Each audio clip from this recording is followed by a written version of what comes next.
Então vamos lá para mais uma explicação sobre fração imprópria e representar essa fração imprópria na forma mista. Bom, primeira coisa, o que é uma fração imprópria? É aquela em que o numerador é maior que o denominador. Se o numerador é maior que o denominador, significa que esse número é maior que 1, certo? Traço de fração significa divisão. Então, 7 que eu vou dividir por 2. Como é que eu represento essa fração imprópria na forma de desenho? Vamos supor que eu tenho um chocolate, né? E a minha fração é 7 meios. Então, eu tenho que dividir em duas partes. Então, eu pego um chocolate e divido em 2. Quantas partes eu tenho? 2 meios, mas eu quero 7 meios, então eu vou precisar de mais um chocolate, que eu vou dividir em 2 também. Olha, uma parte, 2 partes, 3 partes, 4 partes, eu quero 7. Vou precisar de mais um chocolate, divido ao meio.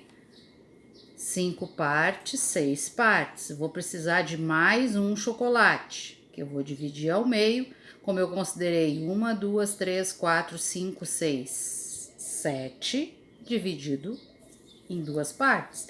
Então, na verdade, eu precisei de quantos chocolates? Ó, 2 meios, quando o numerador é igual ao denominador, eu tenho um inteiro. Então, eu tenho um chocolate. Mais 2 meios. 2 dividido por 2 é um inteiro. Eu precisei de mais um chocolate. Ó, 2 meios também é um inteiro. Então, quantos chocolates eu utilizei inteiros? 1, 2, 3 chocolates. E mais metade. Então, o que é forma mista? Forma mista é duas maneiras de representar aquela fração. A fração ela é representada por uma parte inteira e a parte fracionária.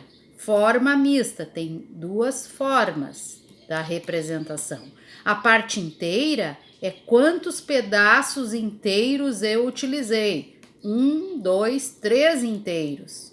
E quantas partes fracionárias? Só metade. E como é que a gente faz a leitura desse número misto? 3 inteiros e 1 meio. Olha só, se eu for passar para dinheiro, eu duvido que alguém passe vocês para trás. Se eu tenho R$7 e divido por 2, eu não tenho R$3,50. Isto é, R$3 mais metade de R$1, né? Que é 50 centavos, 3,50. Então, assim, fração, sempre pensem em divisão. E quando vocês tiverem dúvida, passe para dinheiro, que ninguém passa a perna em vocês. Aqui, transforme fração imprópria na forma mista. Tem uma regrinha, que a gente pega o numerador e divide pelo denominador. Então, eu vou pegar o 7, vou dividir por 2. Quantas vezes o 2 cabe no 7? 3 vezes. 3 vezes 2, 6. 7 menos 6, 1.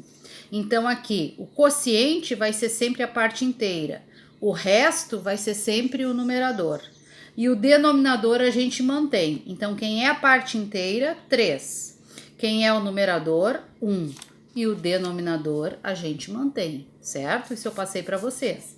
Agora, transformar o número misto em fração imprópria, agora é a volta.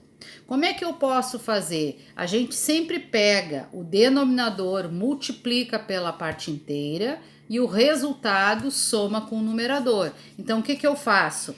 2 vezes 3, 6, mais 1, ó. 2 vezes 3, 6, mais 1, 7 meios. O denominador a gente mantém. Aqui eu tenho outro exemplo. 4 inteiros e 3 quintos. Como é que eu faço? Eu pego o denominador, multiplico pela parte inteira e somo com o numerador. Então, 4 vezes 5, 20, mais 3, 23 quintos. Então, o denominador multiplica pela parte inteira e o resultado soma com o numerador da fração.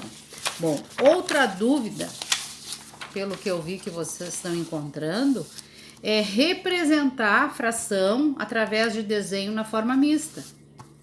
Olha só, 5 terços Em quantas partes eu vou dividir esse inteiro? Em 3. Então, eu vou dividir em 3 partes. Quantas partes eu vou considerar? 5. Mas se eu tenho só 3, eu vou precisar de mais um inteiro. Eu vou desenhar a mesma figura desenhada nas mesmas partes que foram divididas, no caso por 3. Então, eu considero 5 partes. 1, 2, 3, 4, 5. Muito bem. Que fração é essa aqui? 3 terços. Quando o numerador é igual ao denominador, é igual ao inteiro. Foi falado a semana passada em fração aparente. Quando o numerador é igual ao denominador, dá como resultado um inteiro. Ou se for um múltiplo, né? Agora aqui, que fração é essa aqui? 2 terços. Como é que eu represento a forma mista dessa fração imprópria? Quantos inteiros deu? Deu uma figura que eu considerei toda ela, ó. Deu 1 inteiro e 2 terços. Então, a parte inteira é 1 e a parte fracionária é 2 terços.